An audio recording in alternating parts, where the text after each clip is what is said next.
Hello friends, you are watching Mathematics channel number collage. Quadratic equations वरचा एक problem सोडवूया. हे एक क्वाड्रॅटिक इक्वेशन दिलंय आपल्याला, ज्याच्यामध्ये n रियल नंबर आहे, अल्फा आहे minimum value of the product of its roots and beta maximum value of the sum of its roots.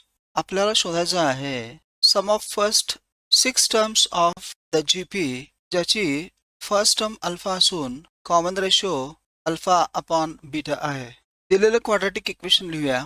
इथं n² - 2n + 2 दोन ठिकाणी आहेत. कॅल्क्युलेशनला सोपं व्हावं म्हणून ह्या n² - 2n + 2 साठी आपण k अश्युम करूया. त्यामुळं हे क्वाड्रॅटिक इक्वेशन होईल kx² - 3x + k² = 0. k ची व्हॅल्यू आहे n² - 2n + 2. हे लिहूया n - 1 होल स्क्वेअर प्लस 1. आपण n-1 चा स्क्वेअर कंप्लीट केलाय. आता n हा रियल नंबर असल्यामुळे n-1 स्क्वेअर नेहमी नॉन निगेटिव्ह असेल, म्हणजेच k नेहमी 1 किंवा 1 पेक्षा मोठा असेल. आता या क्वाड्रॅटिक इक्वेशन साठी सम ऑफ रूट्स SOR असेल -b/a, म्हणजेच -3 दॅट इज 3/k, आणि प्रॉडक्ट ऑफ रूट्स असेल c/a, म्हणजेच k/1k.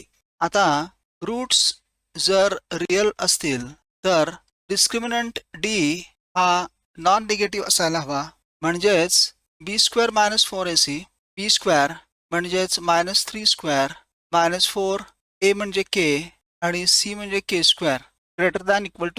0 असेल, म्हणजेच 9 - 4k³ > 0 असेल, म्हणजेच k³ असेल <= 9/4. पण आपण इथं बघितलंय k 1 किंवा 1 पेक्षा मोठा आहे, याचाच अर्थ k असेल 1 आणि 9/4 ची पॉवर आपण 1/3 घेऊया, कारण इथं k चा क्यूब आहे म्हणून. तेव्हा ही होईल k ची मिनिमम व्हॅल्यू आणि ही होईल k ची मॅक्सिमम व्हॅल्यू. आता आपण अल्फा आणि बीटा शोधूया.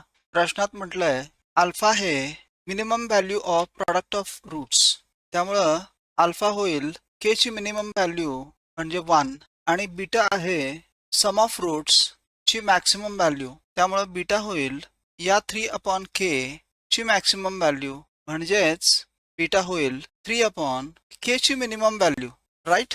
म्हणजेच 3/k ची मिनिमम व्हॅल्यू म्हणजे 1, सो बीटा होईल 3. आता आपल्याला विचारात घ्यायचं आहे sum of first 6 terms of GP, म्हणजेच S6. जीपी साठी S6 equals first term a into 1 minus r म्हणजे common ratio power n upon 1 minus r.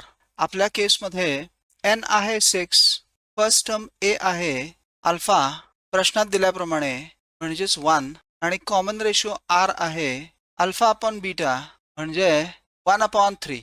आता हे S6 शोधूया. 1 into 1 minus 1/3 power 6, 1 minus 1/3, 1 minus 1/3 power 6 म्हणजेच 729 upon 2/3, 728 upon 729 multiply 3/2. So 3 2s are 3 4s are 3 3s are 2 1s are 2 3s are 2 6s are 2 4s are, म्हणजेच S6 मिळेल 364 upon 243. त्यामुळं correct answer option असेल C, 364/243. Friends, if this video is of any help to you, please like, share and subscribe this channel. See you in the next video. Until then, keep watching Number Collage. Thank you.